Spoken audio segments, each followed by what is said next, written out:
The sun fell like molten lead over the dry plains, painting the sky a thick, almost violent red. Wade Thorne rode at a slow pace down the dusty trail leading to his ranch. Sweat trickled down his neck, and his linen shirt, soaked and hardened with dust, clung to his body like a second skin. It had been 3 days since he rode into town to sell a couple of skinny steers, and all he wanted now was to pull off his boots and sit in silence with a cup of black coffee in his hands. But fate doesn't always respect a man's weariness. Next to a twisted, dead oak tree, Wade spotted something that broke the monotony of the land. A figure lying motionless on the ground, barely visible beneath a tattered blanket that the wind tried in vain to lift. He frowned, gently pulled on the reins, and dismounted. His boots crunched over dry gravel as he approached, hand close to his belt, just in case. Living alone in this land didn't teach many words, but it did teach plenty of caution. It was a woman. She lay on her side, her face half covered by a dark scarf. Her clothes, ragged and stained, looked like they hadn't seen water in weeks. Her sun-baked skin was cracked at the lips. Her arms were curled against her chest, as if she were still trying to guard herself from something invisible. "Ma'am, can you hear me?" Wade murmured, kneeling beside her. She opened her eyes. Slowly, as if each blink cost her a piece of life. They were dark, very dark, like deep wells under a night sky. She looked at him without speaking, but in that look was a blend of fear, shame, and exhaustion so raw it struck Wade in the chest. He looked around. No horse tracks, no wagon wheels, no other souls around except for the crows already circling overhead, expecting the worst. He looked back at the woman. She couldn't be more than 30, though the dust and suffering made her seem older. A beggar, Wade thought. But something about her didn't add up. Not entirely. "I can't leave you here. Not today." He lifted her carefully. She weighed less than a sack of grain, and that chilled his blood. He placed her on the horse with him, making sure she wouldn't fall, and started back toward the ranch. That path, one he usually rode without thinking, now felt endless. By the time they arrived, the sky had turned to shades of purple and orange. Wade carried her in his arms into the house and laid her down in the bed that once belonged to his mother. Then he went to the well, filled a jug with fresh water, and returned. He brought the water to her lips. She drank greedily, like she couldn't remember the last time she'd had a drop. Then she passed out. Wade stood, staring at her. Something didn't sit right. Her hands, though dirty, weren't the hands of a laborer. She had long fingers, clean nails, soft knuckles. Not the hands of someone who'd begged or toiled in the soil. He shook his head. "What does it matter?" he thought. "Ain't my business." He made himself dinner, a piece of hard bread and beans from a tin. Ate without appetite, his eyes never straying far from the closed bedroom door. That woman. Her eyes. Something about them stirred things he thought had died years ago. He slept on the sofa, hat over his face, boots still on. That night he dreamed of dust storms, of eyes glowing through the fog, and voices that spoke without words. Outside, a coyote howled at the high, round moon, as if announcing something no one yet understood. Wade Thorne didn't know it, but that howl marked the beginning of something. Of a story not found in books. Of a silent promise between a drifter cowboy and a woman who was not who he believed her to be. And when he found out the truth, it would already be too late for his lonely heart. Dawn came slow, like a coal burning behind the mountains. The ranch awoke in silence. Wade Thorne stretched on the old couch, back stiff, hat still over his face. For a moment, he wasn't sure if the night before had been real, but the faint sound of steady breathing from the next room gave him certainty. The woman was still there. He rose without a sound, cracked the bedroom door just a sliver. She was sleeping. In the morning light, her face showed the grooves of fatigue, but also a serene beauty, weathered by exposure. The scarf had slipped during the night, revealing her high cheekbones and cracked lips. She wasn't just some beggar. That much was clear now. Wade went to the corral, fed the chickens, and milked his lone cow. Routine, that quiet old friend, gave him space to think. Who was she, really? And why hadn't she spoken a single word? When he returned with a bowl of warm milk and a slice of bread with honey, she was awake, sitting on the bed, but staring at the floor. She didn't look up as he stepped in. "Morning," he muttered in a low voice, offering the tray. "It ain't much, but it'll do to start." She accepted the breakfast with a slight nod. Her hands trembled faintly, but she ate slowly, with dignity. Every movement was deliberate, almost graceful. Wade watched her in silence, intrigued by that mix of fragility and strength. "Do you have a name?" he finally asked, his tone gentle. She looked at him for a second, then shook her head. She didn't say a word, just let out a soft sigh, like a thread of wind slipping through rocks.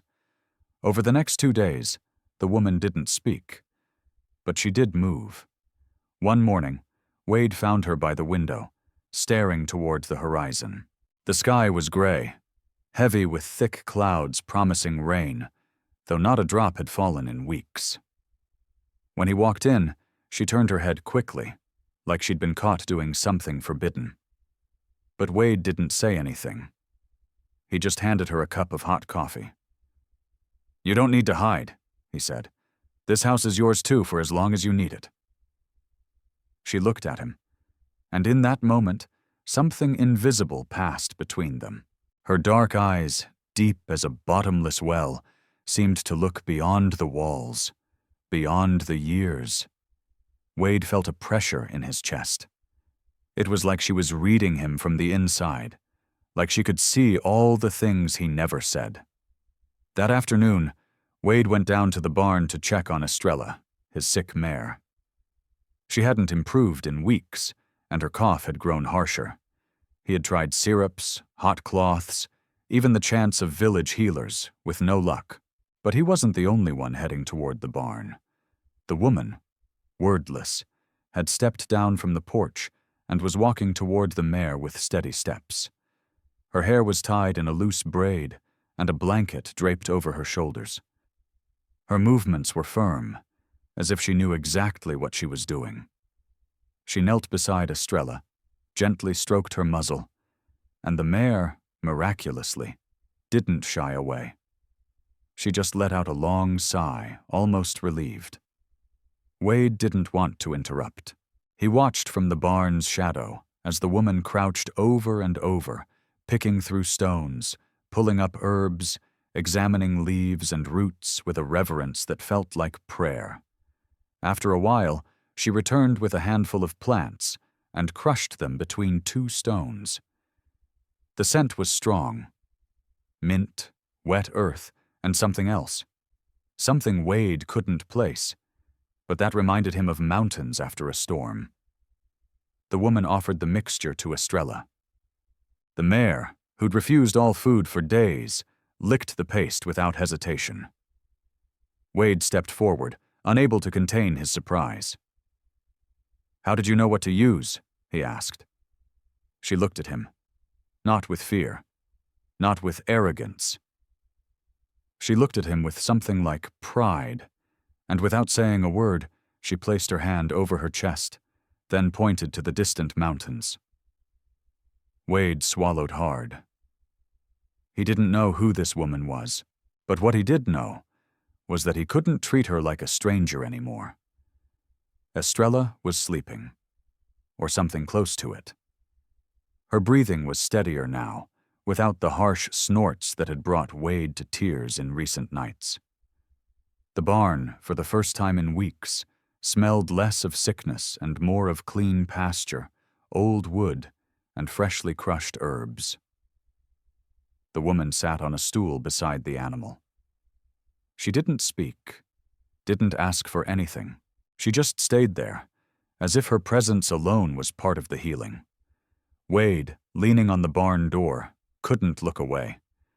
Every gesture she made was controlled, natural, like she'd been doing it all her life. Like caring, for horses or people, was etched into her very blood. "You're not from around here," he murmured, more to himself than to her. The woman didn't answer. But her eyes, when they met his, seemed to understand everything.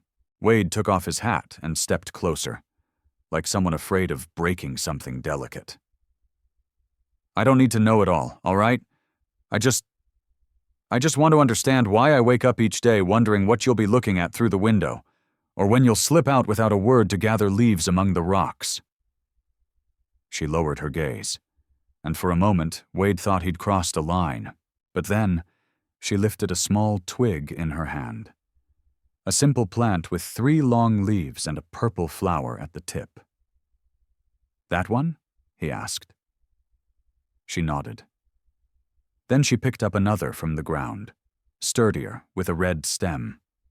She pointed to the roots, then touched her stomach, and then her chest. "Heals from the inside?" Wade ventured. Again she nodded and smiled. A faint smile, so brief it nearly escaped. But for him, it felt like the whole day had opened up. For the next few hours, Wade followed her as they walked along the slope behind the ranch. The sun beat down hard, and the cicadas filled the air with their electric hum. She crouched here and there, touching the earth, smelling the bark of shrubs, whispering words in a language Wade didn't understand. But that raised the hair on his arms. They gathered a small sack of leaves, flowers, and bark. Back at the barn, the woman laid everything out on an old blanket. She sorted each item with precision. What was to be crushed, what needed drying, what must be boiled.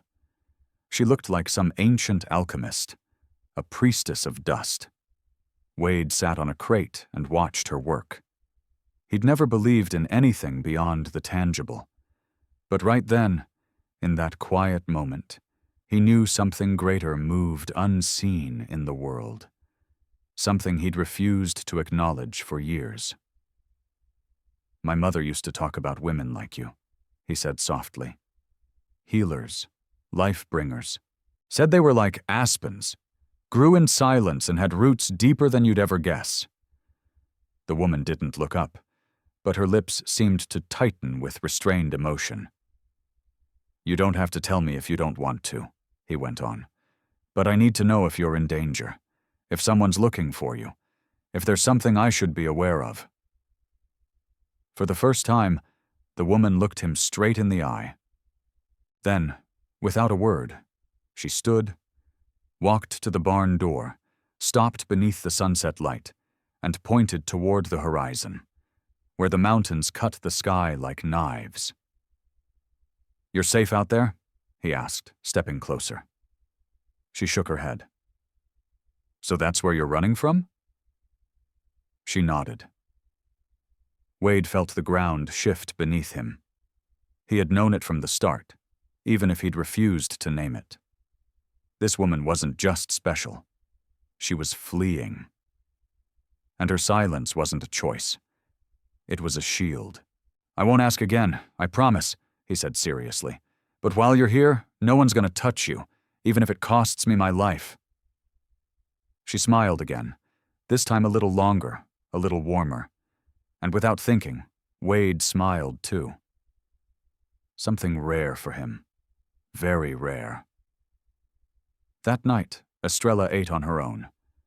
And for the first time since he'd found her, the Apache woman fell asleep without fear, her face turned toward the open window. From his place on the couch, Wade thought that maybe not all was lost. Maybe, just maybe, there was still something worth saving in this broken world. Wade Thorne wasn't a naturally curious man. He'd learned that asking too many questions out here usually brought more trouble than answers. But that morning, as he packed the saddlebags with salt, beans, coffee, and a bit of tobacco, he felt a tight knot in his stomach that had nothing to do with hunger. The woman was still there, in his house, and though they'd barely exchanged words, it was already impossible to imagine the place without her shadow, without the scent of herbs drying above the hearth, without that silent presence that seemed to heal more than just wounds. Wade mounted his horse before dawn and headed to town. He needed supplies, but deep down, he needed answers too. Dry Creek was barely a line of weather-beaten, dusty buildings hammered by wind. The only place that never shut its doors was Jed Flint's general store, a mustached half-blood with eyes sharp as blades. If something moved around these parts, men, rumors, or trouble, Jed knew it before anyone. "Well, if it ain't Wade Thorne," said Jed, without looking up from the counter. "Figured you'd turn to smoke." "I was hiding from the world," Wade replied dryly. "Or at least from the kind of world that comes looking for trouble." Jed chuckled low and started gathering the items from the list Wade had left on the worn wood. "Heard anything lately?" Wade asked, trying to sound casual. Jed raised an eyebrow. "About what exactly? Cattle? Politics? Missing women?" Wade pressed his lips. "Tell me what they're saying." Jed paused, glanced around as if someone might be listening, though they were alone, and leaned forward. "They say Nayland's daughter is loose in these parts." Wade felt time stop. "Nylan?" "The Apache wise man," Jed nodded. "Best healer that ever set foot in this desert. No one knew plants like he did. Not the soldiers, not the settlers. Nobody dared lay a hand on him. He had the respect of all, even mine." Wade lowered his gaze. His breath turned slow, tense. "And his daughter?" "They say she inherited every bit of what he knew. Every formula, every blend of leaves, every ancient secret that could heal body and soul. She's the last to carry that knowledge. And there are men looking for her. Men with more greed than soul." Jed lowered his voice even further. "They passed through here not long ago. Smelled like gunpowder, eyes like snakes. They're hunting that woman like a treasure, not to learn, of course, just to sell, to bottle up centuries of knowledge and slap a price tag on it." Wade felt a wave of anger rise in his chest. He had to clench his fists beneath the counter so Jed wouldn't see it. "Do they know where she is?" "Not yet, but if they did, they'd have her already." Jed finished packing the supplies and handed them over with a somber look. "Don't ask me how I know," he said. "But if she's anywhere near you, protect her. Not just for her, but for what she stands for. Because when the last guardian of a knowledge disappears, what's lost can never be brought back." Wade nodded silently, paid without another word, and stepped outside. The air was heavy, as if the desert itself was holding its breath. He mounted and rode back faster than ever.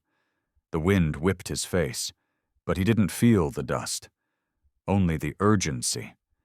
The woman sleeping under his roof wasn't just anybody. She was Ada Redhawk, the wise man's daughter, the silent heir to a lineage of healing, of reverence for the land, of knowledge no book could hold. And dangerous men were hunting her. Wade rode with his jaw clenched. He didn't yet know what he would do, or how he'd face what was coming. But there was one thing he knew with absolute certainty. They would not lay a hand on her. Not while he still breathed. The house smelled of damp wood, stove coffee, and the herbs drying from the ceiling. Ada Redhawk stood by the window, just like every morning, her hair loose down her back, and her eyes fixed on the mountains. Since Wade Thorne had returned from town, something inside him had stirred. The quiet they'd shared for days now felt thinner, tighter, like a crack had started to split open between them. Wade had left his saddle in the barn without saying a word, and since then, he'd carried a question in his chest that burned hotter than the midday sun. Now he stood there, in front of her, hat in his hands, shoulders stiff like old timber. "I went to town," he said at last. Ada didn't turn around, but her body tensed, just slightly. "I talked to Jed Flint. He told me a story about a man named Naylan, an Apache wise man. A healer."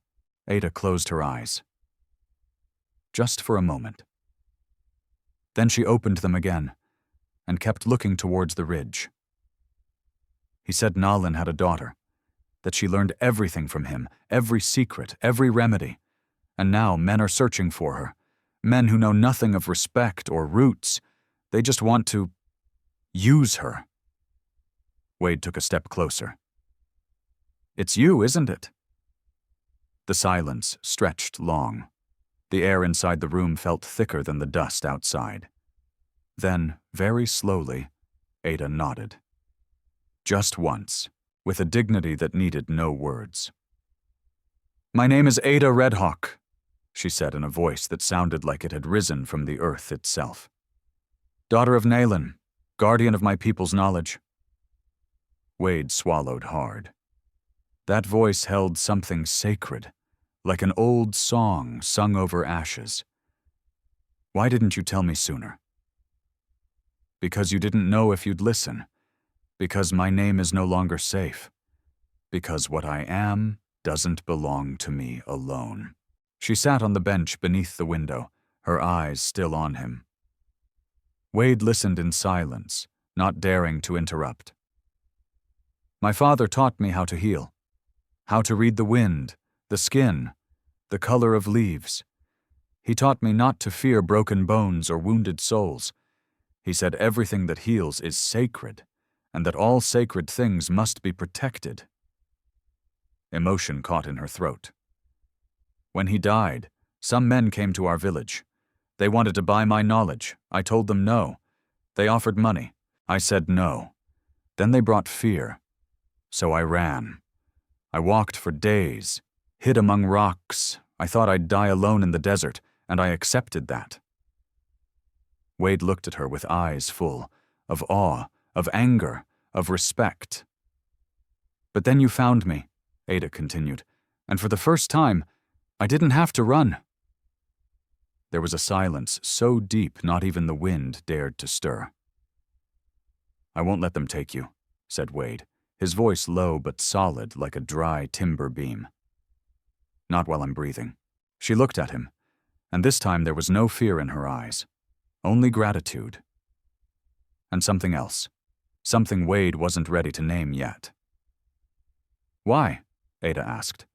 "Why would you do this for someone like me?" Wade lowered his head, took a moment before answering. "Because I lost everything too.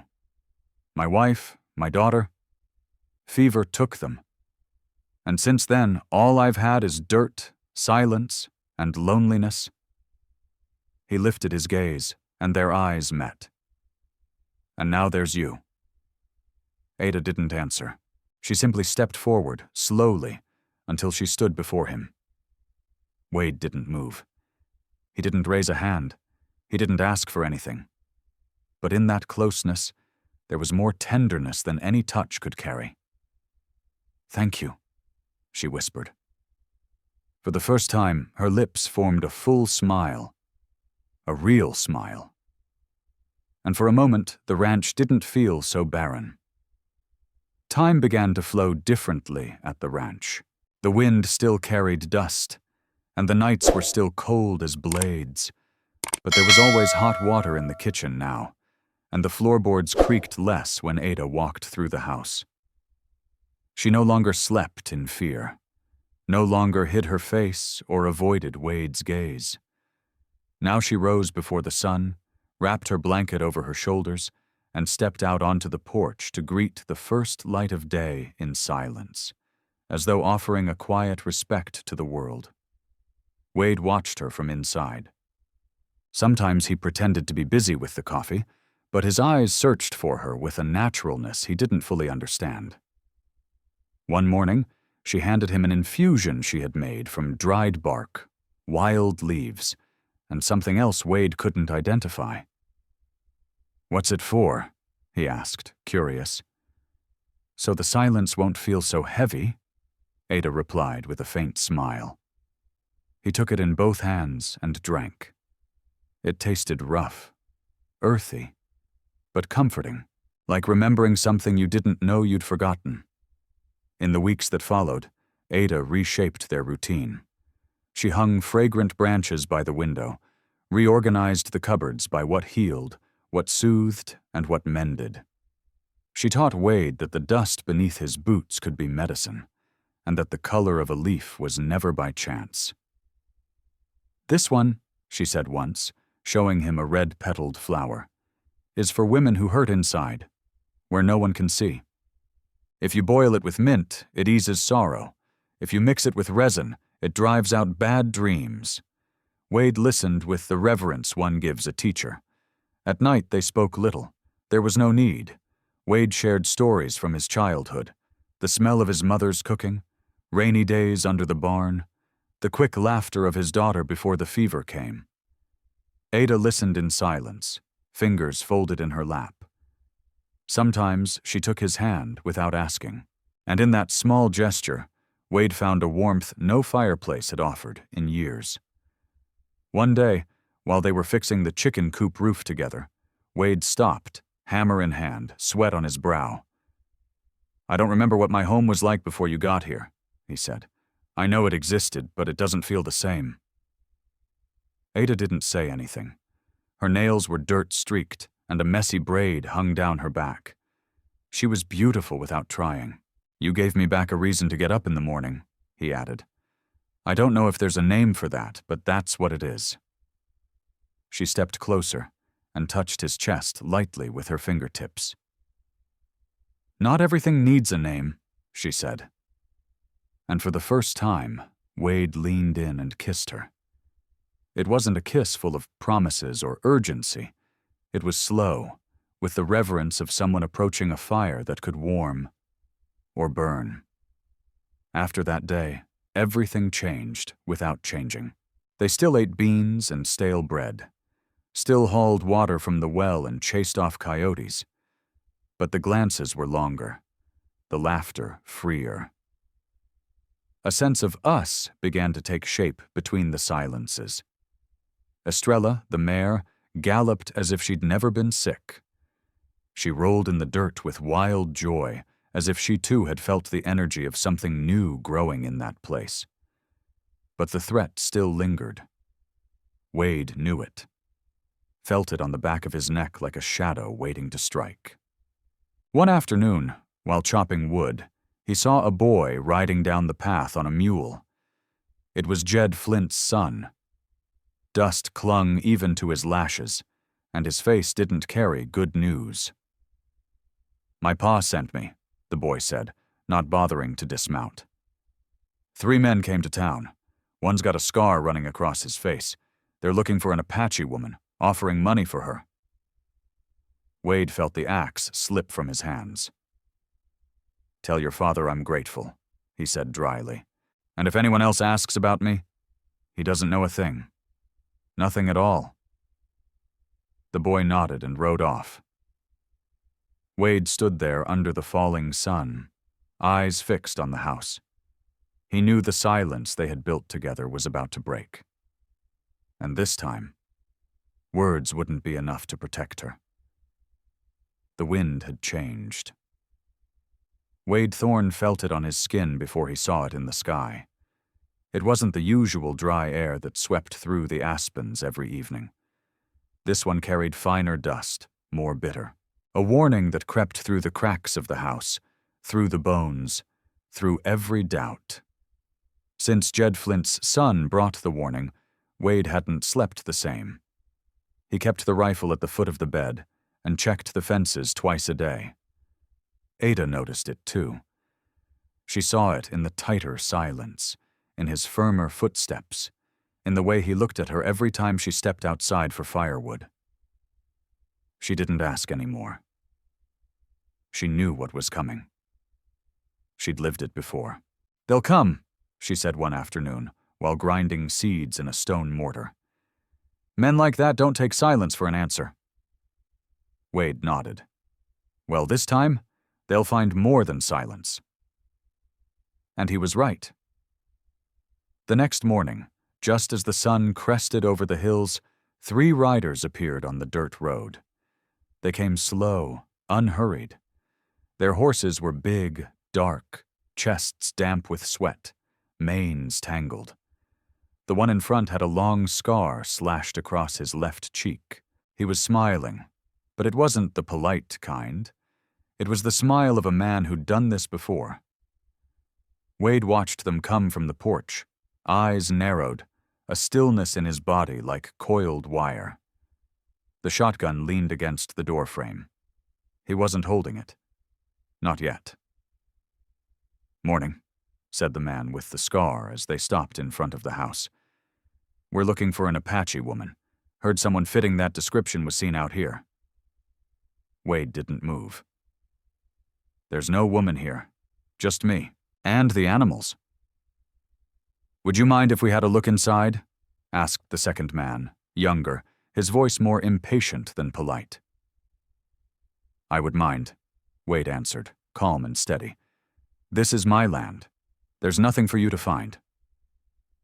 Silence dropped like a heavy blanket. One of the riders slowly reached for his belt. The scarred man raised a hand to stop him. "We don't want trouble, cowboy. Just information." "And I don't serve up lies and betrayal with breakfast," Wade replied. The man's eyes sparked with something dangerous. He dismounted and took a step toward the porch. "Don't be stubborn. We don't want to hurt you. But if you're protecting that woman, you're stepping into something that ain't your concern."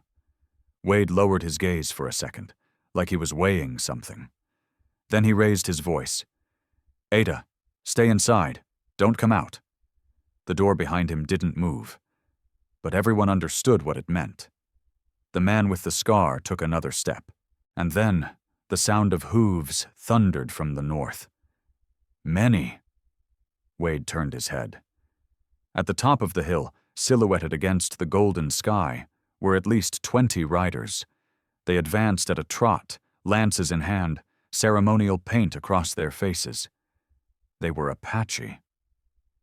Leading them was an older man, back straight, gaze steady. When they got close enough, he dismounted and walked toward the house with solemn steps. He stopped in front of Wade. "I am Sani, blood brother to Nalan. I've come for my brother's daughter." The door creaked open slowly. Ada stepped out, heart wide in her eyes. When she saw the old man, tears spilled freely. "Uncle Sani," she whispered, voice breaking. The old man smiled and embraced her. The rest of the riders circled the 3 strangers. They didn't draw weapons. They didn't shout.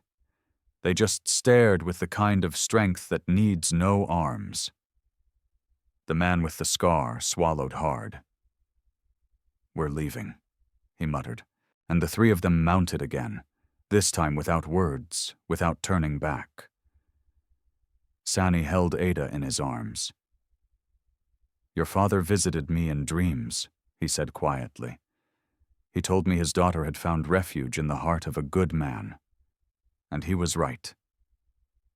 He turned toward Wade and extended his hand, firm and proud. "If she chooses to stay with you, she will be honored, here and there, in both worlds." Wade shook his hand without hesitation. The storm had passed. For now. But Wade knew the real challenges were still ahead. The dust hadn't yet settled when the last of the riders vanished into the hills. Ada remained standing, eyes on the horizon, her breath uneven, chest trembling, as if her soul had traveled miles in a matter of seconds. Sani, her uncle, placed his hands gently on her shoulders with the kind of steady tenderness one saves for their own blood. "Your father told me in dreams," he murmured, "that you would find shelter, and that shelter would wear the face of a man." Wade Thorne watched the scene from the porch, hat in his hands, heart twisted in a knot. He didn't know if he should step closer or stay where he was. It felt like he'd witnessed something sacred, something that didn't fully belong to him. Sani turned to him. "Cowboy," he said in a grave voice, eyes never leaving Wade's. "You cared for Nayland's daughter when she was at her loneliest. For that, you have my blessing. If she stays, she is welcome in both worlds." Wade nodded in silence. The old man offered his hand. It was a hand marked by time and earth, but solid as stone. When the group of warriors began to retreat, Ada didn't move. Sani kissed her forehead and whispered something in their native tongue. Then, with one last look at Wade, he mounted his horse and disappeared with his people into the hills, swallowed by the whisper of hooves. For several minutes, no one spoke. The ranch seemed to breathe again. The birds resumed their song. The wind, which had paused, danced once more through the dry brush. Wade walked slowly toward Ada. She stood motionless, eyes lost in the distance. "Want me to make some coffee?" he asked, not quite sure what else to say. Ada smiled with her lips, but not her eyes. She was still somewhere else. "My people offered me a way back," she said at last. "I could have gotten on that horse and disappeared with them, left all this behind." "I know," Wade answered, a knot in his throat. "But I stayed." Wade said nothing. "Do you know why?" Ada continued. "Because in this place where no one should find peace, you taught me how to breathe without fear, not with words, but with time, with gesture, with respect." She turned to face him. Her eyes, dark as wet earth, held no more doubt. "This ranch isn't just wood and dust, Wade. It's home, and you are the root." He lowered his head. For a moment he felt small, as if everything he had ever been, the pain, the loneliness, the guilt, had been transformed by this woman who once lay half dead on the trail. "If you stay," he said, his voice trembling, "I want you to know, you're not a guest. You're part of this. Of me." Ada didn't answer with words.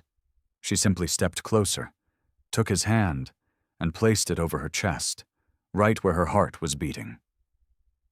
"Here," she whispered, "is where pain becomes root." They spent the rest of the day together without saying much. Ada cooked slowly and calmly. Wade repaired a fence that had been broken for weeks.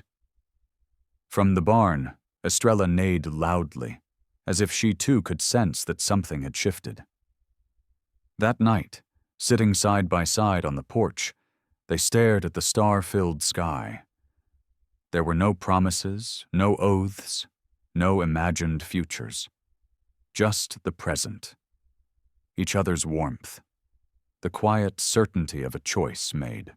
And in that stillness, in the golden light still lingering in the air, they both understood that the hard part wasn't over. But they also knew they wouldn't face it alone. From the nearest hill, the riders could no longer be seen. The echo of their hoofbeats had faded into the dust, like a memory leaving without goodbye. Wade Thorne remained silent on the porch, elbows resting on his knees, eyes fixed on the earth.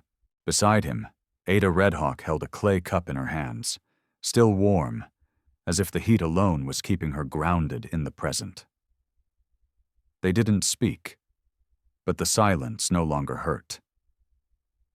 "You know," Wade said at last, "when I buried my daughter, I didn't cry, not a single tear. I felt like if I did, something inside me would break for good." Ada looked at him, attentive, without interrupting. And for years, I thought that made me strong," he went on. "Not feeling, not showing anything, just pushing through like a blind mule, day after day." He rubbed the back of his neck, uncomfortable.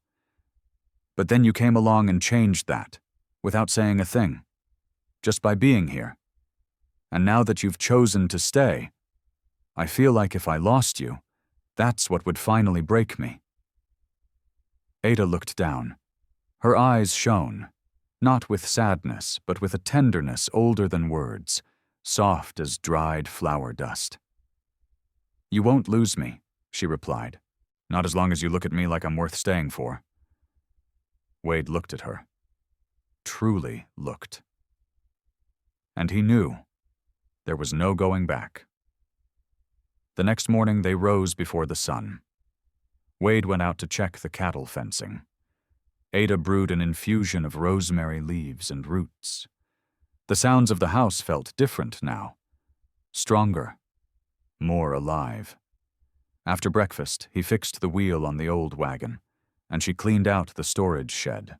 Around midday, while sharing bacon and bread beneath the shade of the porch, Wade lifted his eyes from his plate. "Think they'll come back?" Ada didn't need to ask who he meant. "Men like that don't forget a loss," she said. "But they usually don't return where they know someone's waiting." Wade nodded. He trusted that quiet logic Ada always carried when danger was near. That same afternoon, while checking fox traps near the creek, Wade found tracks. Not fresh, but not old either. 3 horses, one heavier than the others, one with a broken shoe. He followed them for a short distance until they vanished between stones. He returned to the ranch without saying a word. That night, for the first time, Wade hung a lantern on the post by the entrance. A faint light, barely a spark against the dark, but clear. It was his way of saying, "We're here, not hiding, not backing down." Ada noticed it, but didn't ask. She just watched from the window as he took off his hat and stood a while beneath the sky. From the barn, Estrella gave a quiet whinny. The air was cooler now. A change in season was coming. Inside the house, the fire crackled in the hearth. Ada sat on the floor beside the bench under the window, a notebook in her lap. She was drawing plants, writing their names, their uses. Wade passed by and stopped behind her. "What are you doing?" "Memory," she answered. "In case I'm ever not here, I want you to remember. What heals? What saves?" Wade knelt beside her. With a calloused finger, he touched one of the leaves she'd drawn. "You don't have to leave for me to appreciate you." She smiled softly. "But if the storm ever comes, I want you to know how to weather it, even without me." Wade held her without saying a word. His chest pressed against her back. The house, the land, the sky. Everything seemed quieter, as if time itself had offered them a truce. But deep inside, both knew that calm wouldn't last forever. Not in a world where the sacred always ends up awakening the greed of men. Winter arrived without a sound. The walnut tree's dry leaves swirled at the door. The sky no longer burned orange in the evenings, but faded into soft grays, like a blanket laid gently over the tired earth. The ranch, though unchanged in form, had changed in soul. Ada Redhawk walked barefoot along the porch, a blanket over her shoulders, calmly gathering the last flowers that resisted the cold. She hung them by rough string near the windows, not for decoration, but because she knew even the smallest branches held a future that could heal. Wade Thorne watched her from inside, from the silence that no longer hurt. Life together hadn't been easy. Some days were hard, with the shadows of old memories slipping into the corners. Other days, all it took was a cup of warm tea or a long silence to understand each other better than with 100 words. What they had built wasn't perfect, but it was honest. And that, in the desert, was worth more than gold. One morning, Wade came down with his shotgun slung over his shoulder and a furrowed brow. "I saw tracks again," he said. "Horses, not ours." Ada didn't flinch. She just lowered her eyes for a moment, then looked up with the same calm her father had taught her. "Are you afraid?" Wade met her gaze. "Yeah, but not for me." She nodded gently. Then she stepped forward and brushed his cheek with her fingers, stained with earth. "Then let's not let fear lead." That afternoon, as if they both knew it had to be done, they repaired the east fence together, set new traps near the creek, chopped more wood than usual, prepared jars of root mixtures in silence, like writing a will without words. "We can't control what comes," Wade said, breaking bread at the table, "but we can decide what we stand for." Ada nodded. "And I stand for this," she said, pointing to the ground, the table, the open window. "Because this isn't just a refuge. It's the only thing that's ever saved me without asking anything in return." The wind blew cold that night. The fire crackled softly in the hearth. Outside, the darkness was dense, but not menacing. Just natural. Like all things that are real. Wade and Ada sat side by side on the porch, like they had so many nights before. But this time they didn't speak of the past. They spoke of what was coming. "When I go," she said, "without drama, without fear, I want you to keep living." Wade turned his head sharply. "Why are you talking like that?" "Because no true love can be locked in one place. We are the land, Wade. Everything born here returns to the root." He lowered his gaze. "Are you planning to leave?" Ada thought, deeply. "Not today, not tomorrow, but maybe one day. And if I do, it won't be out of fear. It'll be because my path calls me to." Wade nodded, though he didn't want to. It hurt, but he understood. He squeezed her hand tightly. "Wherever that path leads, you'll always be part of this land. And as long as I live, you'll have a place here." Ada smiled, closing her eyes for a moment. The ranch breathed, not with the noise of the world, but with the rhythm of two souls who, even if broken, had learned to take root in the dust. And you, who have followed this far, do you believe that love can be born in the desert, between wounds that still ache and silences heavier than words? Or, to put it another way, how much is something worth when you choose to protect it, especially when no one else would? If this story moved you, we invite you to join us in discovering more true tales from the Old West. Stories that honor resilience, tenderness, and the spirit God placed in those who carved the first trails. Subscribe, share, leave your thoughts in the comments, and ride with us once more across this untamed land. Thank you.